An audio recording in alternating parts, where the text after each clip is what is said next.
two tools for changing paths. So last time we made this big old mess of shapes. We used our rectangle tool, then we moved around with our direct selection tool to adjust those a little bit. We can throw some more things in with your ellipse tool. Oh, let's throw one there. Throw something here. What we've got next that we're going to look at is one called the knife tool and one called the shape builder tool. Let's start with the knife tool. I forget where I've buried mine. If you're not sure where it is, these three dots down here, let's click on this, and this should bring up every tool that you have available. And I've got the knife tool, looks kind of like a little saw, and I'm going to select that. And now my icon should look like this little arrow with the little saw coming after it.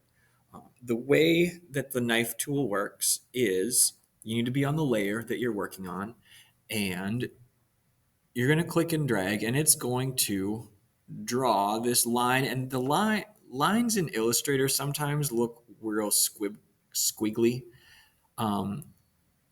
Because what happens is as I'm clicking and dragging, if the line that I'm making is a little shaky or jerky, Illustrator is going to come and like tweak it and smooth it out so that it ends up having like fewer control points. And if you remember that discussion on anchor points, it tries to keep things as simple as possible. Yeah. So this knife tool lets you draw across paths. And for some reason, I'm having a hard time with this one. So let's go to our knife tool that I hid somewhere very cleverly.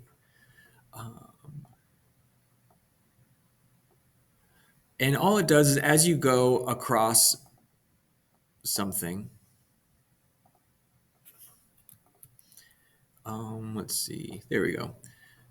Control left click will let you leave an object. But if I click and drag across, you'll notice that it doesn't show that whole line that was on either side of that path. But then afterwards, it kind of fills it in.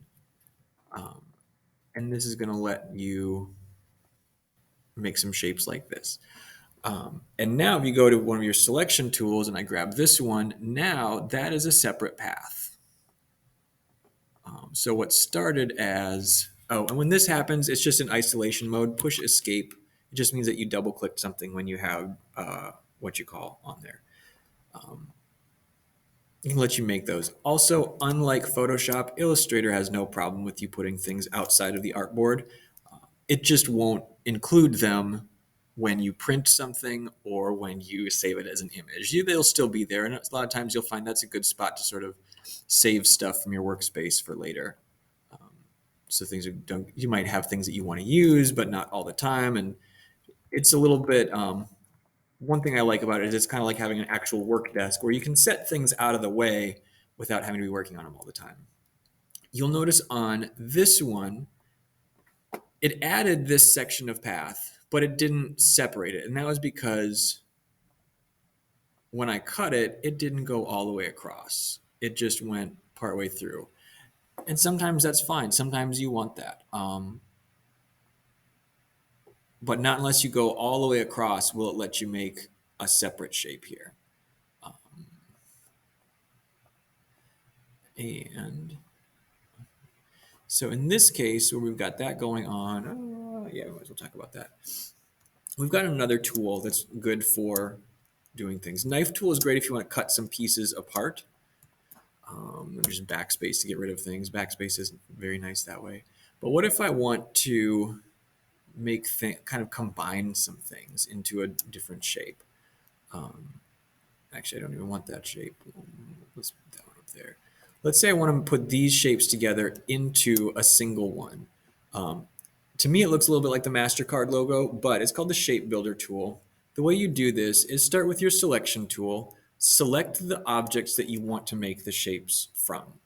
Then go to your Shape Builder tool, and you'll notice as you mouse over, I'm not clicking anything, I'm just mousing over, it's giving me these shaded options as previews for those shapes.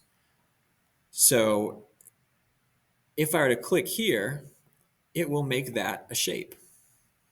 And if I switch out of that shape builder tool and come over here, now I've got that shape that looks just like that. But let's say we didn't want that to happen. I've still got my square and that one. I'm going to select them both, go back to shape builder. I could do 3 different shapes, or if I click and drag and it starts to draw this little pencil line, everything that I go through, now I've got, it also gets shaded and I've got a red line around it. And that's going to make that a new path. Let's see, what else can we do here? We could do, why would we do something? We would do maybe like this. So let's say we select these and shape builder. That's giving me the option to now I could make this cutout, or I could have that be that, and that one by itself. I could have that be a shape with just the cutout. Or Control Z is your hotkey to go backwards to remove things. If you, let's say I want to combine these shapes, and I go to shape builder, and it only gives me that option. The reason it's not letting me do that is because this wasn't part of my original selection. So you'll need to go to that selection tool, make sure everything that you might want to be included is part of that. And then you can go and make your new shape. Oh, and then what else can we do? We can make this a little shorter. We could spin it, touch there, touch that, shape builder, include those all together, and then you could come back and switch to your knife tool. And then with your knife tool, you could do something like that. And let's say we do something like that. And then we can come here and say this one, hold shift that one. Let's go to your appearance and make it a little darker. That might be a way to add some shading to things. Also, let's go ahead and, I don't like that stroke anymore. Let's do too much. Granted, these can move around if you don't want that to happen. Select everything you want, and you can say right click and group it. And now you click on one part and it'll move everything around. It'll also all move together. Hold shift to maintain your proportions.